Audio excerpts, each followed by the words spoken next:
Hello, everyone, and a very warm welcome to this, the 9th episode of Rethink's mini podcast series, answering the questions about UAE corporate tax, CT, that you didn't even know you wanted to ask. Well, after months of fanfare leading up to its introduction, CT finally came into force on the 1st of June, 2023. So, with some businesses already subject to CT on profits being generated, I'm delighted to say I'm joined today by Urvi Zatakia, who is an Associate Director within Rethink's Finance and Accounting practice, to discuss the practical implications of the introduction of corporate tax for accounting and administrative functions of any business. Hi Urvi, thanks for your time today. Thank you, Neil. It's a pleasure to be here to discuss this important and increasingly urgent subject. Well, the temperature outside may be sending the mercury through the roof, but we're here today to help you remain cool, calm, and collected when it comes to having your accounting and administration processes in great shape to enable you to comply with all your CT obligations, plan your tax strategy, and optimize your tax position. In episode 2 of our mini podcast series, you may remember we told you that CT could impact aspects of your business as diverse as your business model, your legal entity structure, and how businesses contract with customers and suppliers. We also told you that the legislation means that almost all businesses, including smaller, less complex businesses, must comply with strict standards of record keeping, reporting, and document retention. Indeed, unless your sales revenue is less than 3 million dirhams, you'll have to comply with International Financial Reporting Standards, IFRS. It's been Kirti, our Director of Tax, who's joined me in the first 8 of our podcasts as we discuss the provisions of the legislation and how they apply to different types of businesses, legal entity constitutions, and industries.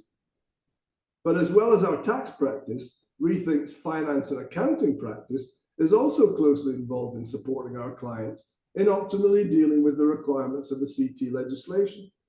So today, Urvi's joined me to talk about the practical finance and accounting aspects of CT implementation.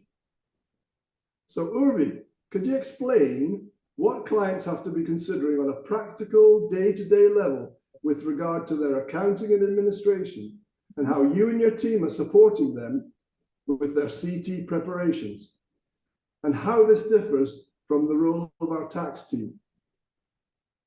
Sure, Neil. The joint support to our clients from both our tax team and finance and accounting team is required to ensure that they are not only ready to comply with what are now very complex and technical regulations, but also to work with them to establish policies and practices that optimize their tax positions within the confines of the legislation.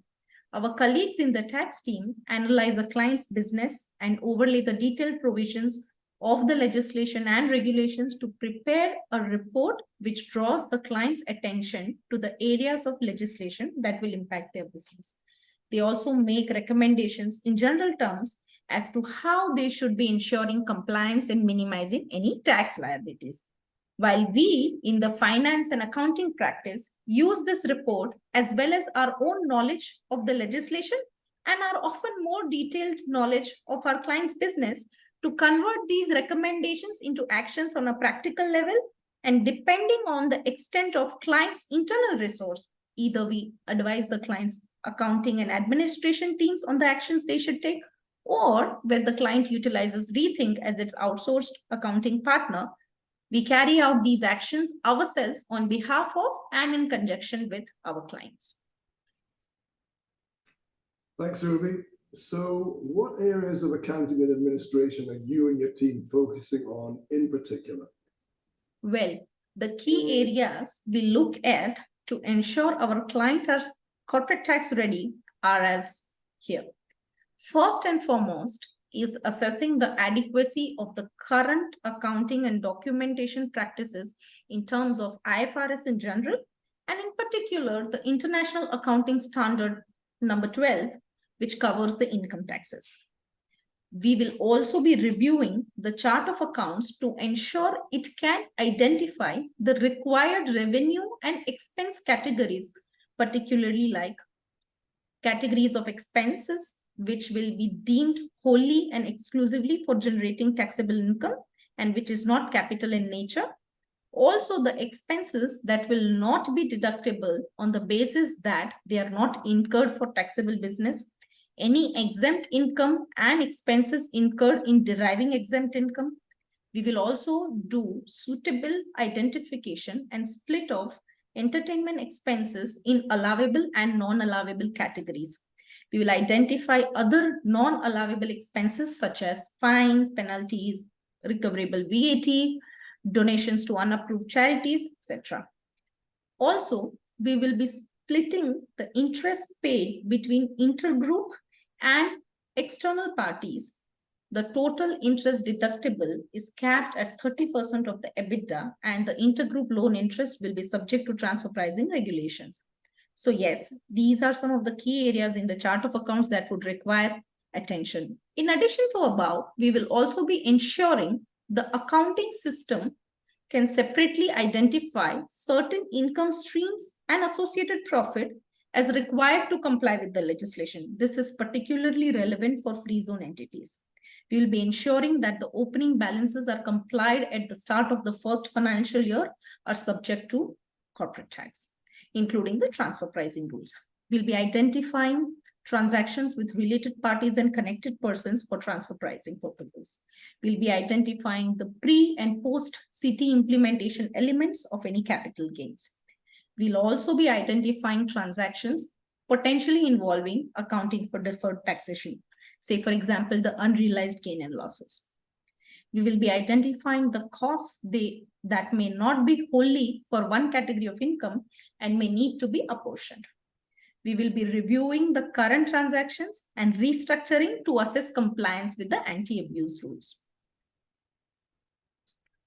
Thanks, Urvi. That is very insightful indeed.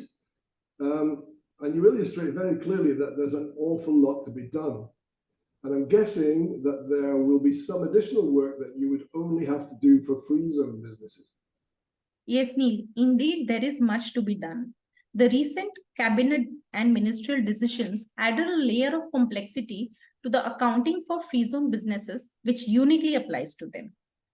The type of support we offer to these businesses, in addition to what we have discussed up to this point, includes advice and practical support to set up the accounting and administration systems, processes, and procedures, primarily to cover these areas. Monitor their qualifying income and non-qualifying income, monitor their performance of mainland or foreign permanent establishment, including the branches, segregate income and related cost from immovable property into qualifying and non-qualifying income. Monitor whether non-qualifying income meets the de minimis requirements for the purposes of the qualifying free zone person requirements.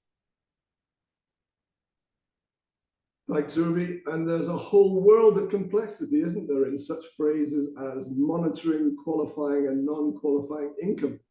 And we know that the penalties for getting that wrong can be 5 years of paying corporate tax at 9%. Absolutely. It's quite a daunting prospect.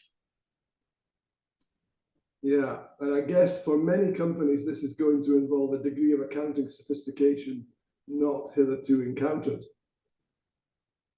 Indeed, that will almost certainly be the case.